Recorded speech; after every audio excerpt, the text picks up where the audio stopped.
Γεια σας από μένα και από την αγαπημένη μου γωνιά, Ελπίδας Little Corner. Έρχεται η αγαπημένη σας περίοδος, η αγαπημένη σας συνταγή που είναι από τις πρώτες μου. Τι λέτε ότι θα φτιάξουμε? Βλέπετε το αγαπημένο μου αλεύρι κούλα, το αγαπημένο μου βούτυρο δοδόνι, γάλα, εδώ την χούφτα μου. Πολύ σωστά μαντέψατε, τσουρέκια. Έρχεται η περίοδος τους, οι ερωτήσεις άρχισαν ήδη. Γι' αυτό και εγώ θέλω να σας τα κάνω ακόμα πιο απλά. Είναι ήδη απλά, αλλά θέλω να καλύψω όλες τις απορίες σας. Πάμε λοιπόν να πούμε όλα τα μυστικά μου για τα τσουρέκια για να φτιάξετε τα πιο τέλεια τσουρέκια. Ξεκινάμε με το αλεύρι, το αγαπημένο μου αλεύρι. Κούλα, δεν το αλλάζω ούτε στις πίτες, ούτε στα τσουρέκια, το έχω πάντα στην κουζίνα μου. Πάμε στο γάλα. Το γάλα πρέπει να έχει θερμοκρασία δωματίου, να μην είναι ούτε καυτό ούτε παγωμένο, γιατί αλλιώς θα καεί η μαγιά σας. Ή αν το βάλετε κρύο, θα αργήσει να φουσκώσει η ζύμη σας. Καλύτερα να το βάλετε κρύο πάντως, παρά να το κάψετε και να καεί η μαγιά σας. Βούτυρο. Και επιλέγω ένα πολύ καλό βούτυρο γελαδινό και όχι μαργαρίνη. Εντάξει, καταλαβαίνω ότι ίσως είναι πιο ακριβό από τη μαργαρίνη, να έχει και διπλάσια τιμή, αλλά δεν έχει και καμία σχέση στη γεύση και επίσης να μην σχολιάσω και την υγεία μας. Το βούτυρο το προτιμώ πάντα, δεν διαλέγω μαργαρίνη, θα διαλέξω ένα καλό βούτυρο.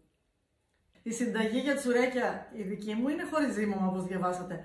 Γι' αυτό δεν μπορείτε να βάλετε τα χέρια σας μέσα και να ζυμώνετε. Θα σας πρότεινα να πάρετε μια χούφτα σπάτουλα σαν αυτή εδώ, που κάνει πολύ απλά και εύκολα τη δουλειά που θα έκαναν τα χέρια σας. Με ρωτάτε και για τη ζάχαρη. Νομίζω ότι έχω βάλει την περισσότερη ζάχαρη που θα μπορούσα να βάλω. Αν και όλα τα γλυκά μου αρέσουν άγλυκα, τα τσουρέκια τα θέλω λίγο γλυκά, η αλήθεια είναι. Νομίζω ότι το έχω τερματίσει. Πιο γλυκά δεν γίνονται. Αν θέλετε να την μειώσετε και να βάλετε 50-100 γραμμάρια λιγότερο, μπορείτε να βάλετε και λιγότερη ζάχαρη, αλλά περισσότερη δεν θα το συνιστούσα. Για να μην γίνει σφιχτή η ζύμη δεν προσθέτουμε αλεύρι, γιατί δεν μπορείς να τη ζυμώσεις. Αυτή η ζύμη είναι μια πιο υγρή και μαλακή ζύμη. Θα χρησιμοποιήσεις τη χούφτα, λίγο ηλιέλαιο στα χέρια σου και λίγο ηλιέλαιο στο πάγκο. Δεν ξεχνάς τα αγαπημένα σου μπαχαρικά, μυρωδικά, μαστίχα, κακουλέ, μαχλέπι, ό,τι θέλεις βάζεις. Εμένα αυτά είναι τα αγαπημένα μου, από την αγαπημένη μου σέσουλα φυσικά.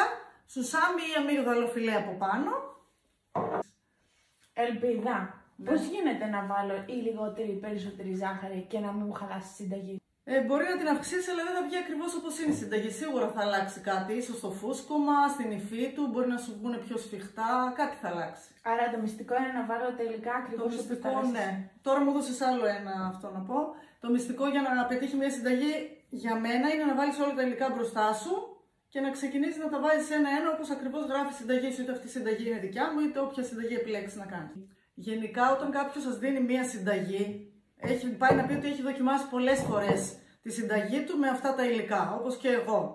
Την έχω κάνει με λιγότερη ή με περισσότερη και έχω καταλήξει εδώ. Όταν εσύ αρχίσεις και μου πεις, αντί για τόσο βούτυρο που μου λες Ελπίδα να βάλω 100 γραμμάρια λιγότερο, αντί για τόσο γάλα έβαλα ξέρω εγώ λιγότερο, αντί για τόσο αλεύρι έβαλα περισσότερο γιατί τα ζύμωσα, αντί για τόση ζάχαρη έβαλα όση ήθελα εγώ, αλλάζει τελείως όλη η συνταγή και σίγουρα η συνταγή δεν θα βγει όπως ακριβώς είναι.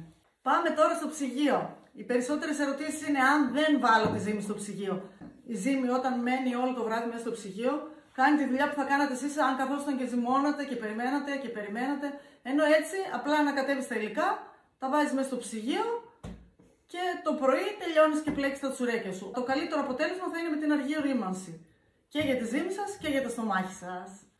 Άλλη μία ερώτησή σας είναι αν μείνει η ζύμη περισσότερο στο ψυγείο, αν παθαίνει κάτι, αν έχετε δουλειά και δεν μπορέσετε να την κάνετε την επόμενη μέρα ή την μεθεπόμενη. Επειδή το έχω κάνει, δεν παθαίνει απολύτως τίποτα. Την έχω αφήσει και 2 και 3 μέρες, δεν παθαίνει κάτι. Είναι όπως το ψωμί χωρίς ζύμωμα. Το αφήνετε στο ψυγείο, απλά όταν βγει από το ψυγείο πρέπει να της δώσετε τον χρόνο να έρθει στη θερμοκρασία του δωματίου, να την αφήσετε ένα μισάωρο και να την δουλέψετε μετά. Αν βάζετε μια ζύμη, οποιαδήποτε ζύμη στο ψυγείο, είτε αυτή είναι ζύμη για τσουρέκια, είτε είναι ζύμη για πίτα, οποιαδήποτε ζύμη, πάντα την κλείνετε πολύ καλά. Γιατί σίγουρα θα πάρει μυρωδιές από τα υπόλοιπα πράγματα που έχετε στο ψυγείο. Εσείς μπορεί να έχετε μέσα στο ψυγείο κρεμμύδι, σκόρδο, οτιδήποτε, θα μυρίσει η ζύμη σας σίγουρα. Πάντα κλειστεί πολύ καλά η ζύμη.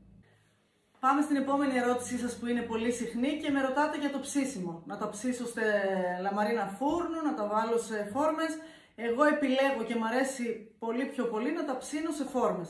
Βάζω μία λαδόκολλα κάτω στη φόρμα και βάζω εδώ τις πλεξούδες μου. Γιατί όταν τα βάλετε σε φόρμα, δίνει όγκο και ύψος στο τσουρέκι και γίνεται πιο ωραίο και ομοιόμορφο. Ενώ όταν τα βάλετε στη λαμαρίνα, μπορεί και να σας απλώσουν και να κολλήσουν, αν βάλετε και περισσότερα. Όταν κάνετε κάποιο τσουρέκι, πρέπει όταν τα βάλετε να τα ψήσετε να έχουν το ίδιο μέγεθος. Δεν γίνεται ένα τσουρέκι που ζυγίζει 1 κιλό και ένα τσουρέκι που ζυγίζει 200 γραμμάρια να ψηθούν στον ίδιο χρόνο. Θα πρέπει να βάζετε ίδιο μέγεθος τσουρέκι να ψήνετε κάθε φορά. Και κάτι ακόμα, γιατί λένε άμα δεν πάθεις, δεν θα μάθεις. Το έχω πάθει και εγώ στην Αθήνα στο σπίτι της φίλης μου. Μπορεί να φτιάξεις τα τσουρέκια σου και για τον αλφαχύψη λόγο να μην σου φουσκώσουν. Όπως θα δείτε, σας γράφω στην αρχή ότι κάνεις τη ζύμη, την αφήνεις να φουσκώσει, την διπλώνεις και την βάζεις στο ψυγείο για να κάνει το φούσκωμα όλο το βράδυ. Μπορεί να μην φουσκώσει το πρώτο ζύμωμα. Δεν πειράζει. Ή την επόμενη μέρα που τη βγάζετε από το ψυγείο, βλέπετε ότι κάτι δεν πήγε καλά και δεν φούσκωσε. Την πετάτε και μου λέτε δεν πήγε καλά, την πέταξα. Όχι, δεν θα την πετάξεις. Θα κάνεις ή μια ζύμη ακόμα ή μισή δόση ακόμα, θα την ανακατέψεις, θα της δώσεις τον χρόνο της και θα πάνε όλα μια χαρά, πίστεψέ με. Δεν παιδεύουμε τη ζύμη μας, απλά ανακατεύουμε τα υλικά και τα διπλώνουμε. Έτσι θα γίνουν ωραία τα τσουρέκια μας, δεν τα παραψύνουμε. Σας δίνω εγώ τον χρόνο που χρησιμοποιώ στη δικιά μου κουζίνα, εσείς ξέρετε τη δική σας πώς ψήνει. Θα τα ελέγξετε και θα τα δείτε πώς ψήθηκαν. Επίσης, ένα μυστικό για να παραμείνουν τα τσουρέκια σας σαφράτα και μαλακά για μέρες είναι μόλις κρυώσουν λίγο να τα τυλίξετε πολύ καλά με μεμβράνη. Έτσι τα τσουρέκια σας και 4 και 5 μέρες θα είναι τέλεια, αφράτα και μαλακά. Θα βάλω και το link από το Facebook, από το TikTok, από το Instagram να με ακολουθήσετε και εκεί. Και θα χαρώ πολύ να απαντήσω σε κάποια άλλη απορία σας, αν και νομίζω ότι τις κάλυψα όλες. Ελπίζω να μην έμεινε καμία. Πάμε να κάνουμε φέτος τα καλύτερα τσουρέκια. Διαβάζουμε 1-2 φορές τη συνταγή. Έχουμε όλα τα υλικά μπροστά στο πάγκο μας και ξεκινάμε με πολύ θετική ενέργεια. Λέγοντας θα κάνω τα καλύτερα τσουρέκια φέτος, θα γίνουν τέλεια και όχι θα προσπαθήσω, θα δω αν μου γίνουν, μήπως δεν μου γίνουν. Θα κάνουμε τα καλύτερα τσουρέκια. Τέλος.